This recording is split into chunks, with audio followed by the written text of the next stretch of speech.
I was called Leora back then, and I had barely crossed into my early 30s when the illusion of family loyalty shattered in a way I never imagined possible. Because until those days, I believed betrayal belonged to strangers and disappointment lived outside bloodlines, not inside them. Yet only a handful of nights before my world collapsed, I still trusted that some invisible line of love could never be crossed, that no matter how distant or transactional a parent might be. When life truly hung in the balance, instinct would prevail, but that fragile belief dissolved when a nurse later whispered to me about a conversation that took place while my body lay motionless, surrounded by blinking monitors and soft mechanical breathing.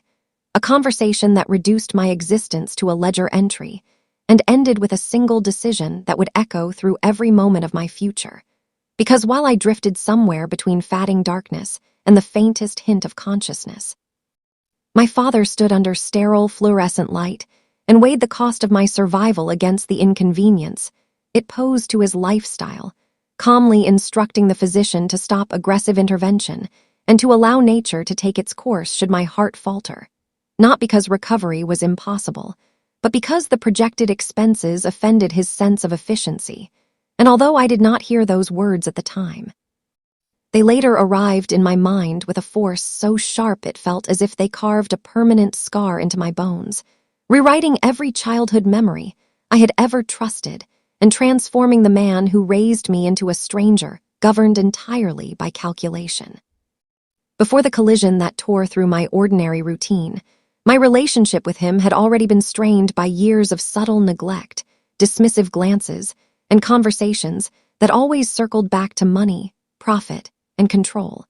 as though affection itself required justification. And though I often felt like an unwanted cost rather than a cherished daughter, I still clung to the hope that some unspoken bond remained intact. A belief that now feels painfully naive when I remember how abruptly the accident occurred on a wet highway where rain blurred the streetlights into streaks of pale fire, and a delivery vehicle slid sideways without warning, its massive frame looming toward me in a moment that seemed to stretch into eternity before everything went silent, because there was no dramatic pain or lingering fear, only a sudden void that swallowed sound, sensation, and time itself,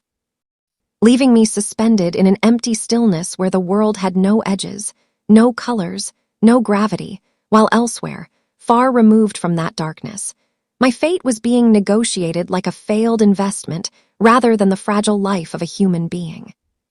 When awareness finally returned, it arrived gradually, as though I were climbing through thick fog toward an unfamiliar horizon, and every movement felt foreign, my limbs heavy and unresponsive, my thoughts drifting like loose pages torn from a book. Yet even in that fragile state,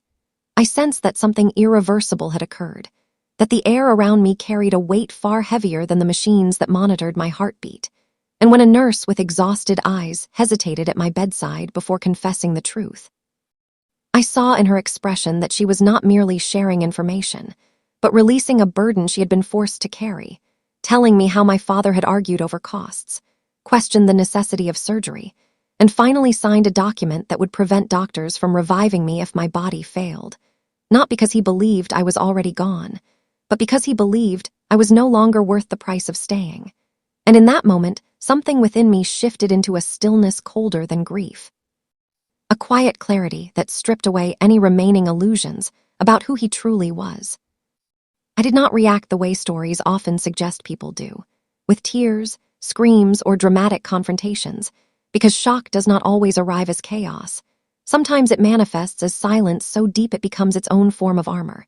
And within that silence, I began to observe, to reflect, to replay the past with new understanding, recognizing patterns I had once dismissed as quirks or stress, now revealed as deliberate choices shaped by a worldview where value was measured only in numbers. And as my body healed under the careful attention of strangers who showed me more compassion in days than he had shown in years, my mind grew sharper, fueled not by rage, but by a slow-burning awareness that a man who believed himself untouchable had built his entire existence on fragile foundations, and that those foundations could be exposed simply by letting truth move where fear once blocked it. He never came to see me during those first days after I awoke. No apologies, no explanations, no trace of regret, just as though my survival itself inconvenienced him. And in that absence, I felt an unexpected sense of freedom, because without his presence, I could finally examine the fragments of conversations I had overheard over the years, whispered arguments about hidden accounts, strategic mergers, questionable contracts, and partnerships sustained by reputation rather than transparency, pieces that once seemed meaningless now aligning into a pattern that revealed not just ambition, but recklessness. And as I lay staring at the ceiling tiles, listening to the steady rhythm of machines, I realized that his empire, impressive from the outside, was riddled with weaknesses only someone close enough could recognize, vulnerabilities he never imagined I would notice, much less understand. Hospitals are often described as places of recovery, but for me they became spaces of awakening, where physical healing ran parallel to the slow reconstruction of my identity, no longer defined by his approval or neglect, but by a growing resolve to reclaim the narrative of my own worth. And as days passed, I began to outline a path not of revenge fueled by impulse, but of accountability shaped by precision, because I did not want him to suffer for the sake of suffering. I wanted him to confront the consequences of viewing human life as expendable, and I understood that the most powerful transformations are rarely loud. They unfold quietly, through choices that allow truth to surface and integrity to challenge corruption. The first step required restraint, not action, patience rather than confrontation, because exposing someone who thrives on control means letting their own systems reveal their instability. And I began by reaching out discreetly to a former associate of his, someone whose doubts had been dismissed for years, sharing verified information that simply connected existing threads rather than fabricating new ones. Because deception crumbles under scrutiny, but authenticity endures. And as those connections spread, doubt took root where confidence once reigned, moving from private whispers to urgent conversations, and soon the same networks that once protected him began questioning his credibility, not because I forced them to, but because the truth demanded attention. What followed unfolded faster than I had anticipated, as though the structure he built had been waiting for the slightest pressure to collapse, and within a short span, partnerships faltered, funds were frozen, audits intensified, and long-suppressed grievances erupted into open conflict, while he, accustomed to command, found himself reacting instead of directing, his responses revealing the same arrogance that had fueled his rise now accelerating his fall. And although I watched from a distance, receiving updates through channels I never directly controlled, I felt no triumph, only a solemn recognition that the system he trusted above all else had finally turned against him, not as punishment, but as consequence.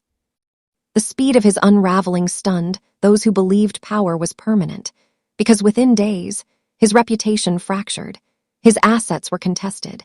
and the confidence that sustained his empire evaporated, leaving behind a shell of uncertainty. And when I learned that his accounts were locked and his influence stripped away, I closed my eyes and remembered the quiet hospital room where he had chosen efficiency over compassion, realizing that the symmetry of it all was inescapable. Because he had once decided my life was too costly to preserve, and now he was confronting a reality where his own decisions had become far more expensive than he ever imagined. When he eventually appeared at my bedside, his presence felt foreign, as though we existed in different worlds connected only by shared history, and in his hollow gaze I searched for understanding, for remorse, for any recognition of the pain he caused, but found only disbelief at the consequences rather than accountability for the choices that led there. And in that silence between us, I understood that while wealth can be rebuilt and power reclaimed, some losses are permanent because trust, once broken, does not regenerate, and love, once neglected, does not return on demand. I realized then that my story was never truly about revenge or victory, but about reclaiming agency in a world where my worth had been questioned. And as I prepared to leave the hospital, stepping into a future no longer defined by his shadow, I carried with me the knowledge that quiet decisions shape destinies more profoundly than dramatic acts, and that survival itself can become a response, a testament to resilience, and a reminder that even when someone believes their choices will remain hidden, the truth has a way of finding its voice through those who refuse to remain silent.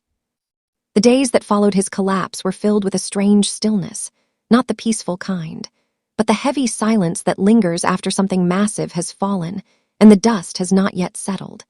And as I moved through my recovery appointments and slow walks under pale morning skies, I felt as though I were learning how to exist in a world that no longer revolved around his shadow. Because for the first time my life was not framed by his approval, his indifference, or his wealth, but by the quiet realization that I was still here, breathing, choosing, shaping my own path, even as fragments of his former life unraveled through courtrooms, closed offices, and whispered conversations, each echo serving as a reminder that structures built on fear and manipulation cannot withstand the weight of truth once it is allowed to surface.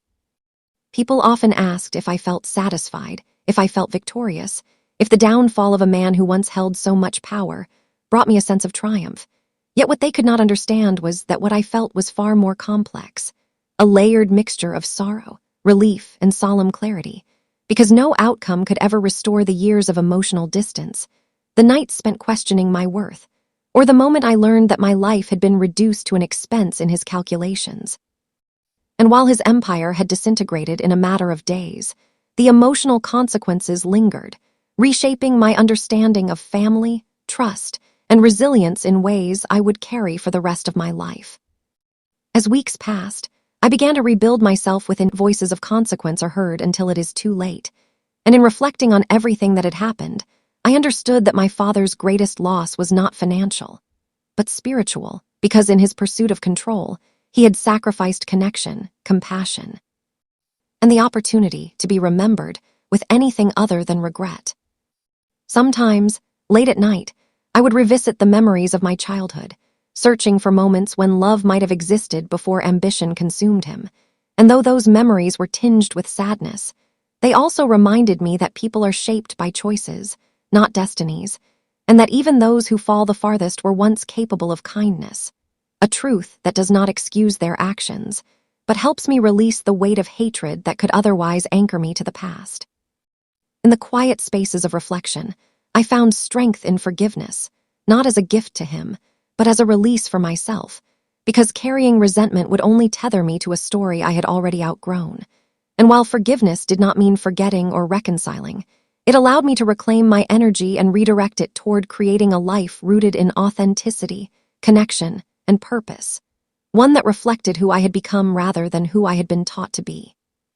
The lessons I carried forward were not about revenge, but about accountability, about recognizing that every decision, no matter how small or hidden, creates ripples that shape realities beyond our control,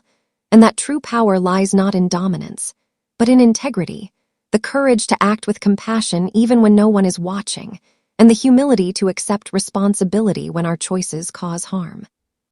As I continued to move forward, I began sharing my story in subtle ways, not to seek sympathy, but to offer perspective.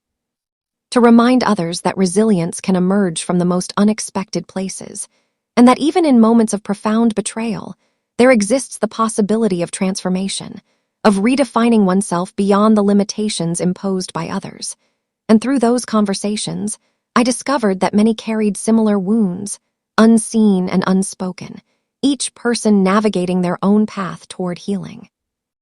In embracing this new chapter, I learned to trust again, cautiously yet sincerely, allowing myself to form bonds built on mutual respect and honesty. And with each step, I felt more aligned with the person I was becoming, someone no longer defined by another's failures, but by her own capacity for growth, compassion, and strength. And in that alignment, I found a peace that no amount of wealth or power could ever replicate. Looking back, I see now that my survival was not just a physical miracle, but a catalyst for transformation, an opportunity to reclaim my narrative and to choose a life guided by values rather than fear. And while the scars of the past remain, they no longer dictate my future, because I have learned that even in the darkest moments, there is the potential for light, for renewal, and for a deeper understanding of what it truly means to live. And so I continue forward, carrying with me the knowledge that every ending is also a beginning, that resilience is born from adversity, and that the quiet courage to choose differently can reshape destinies, not only our own, but those around us, creating a legacy defined not by what was lost, but by what was reclaimed through strength, self-discovery, and unwavering resolve.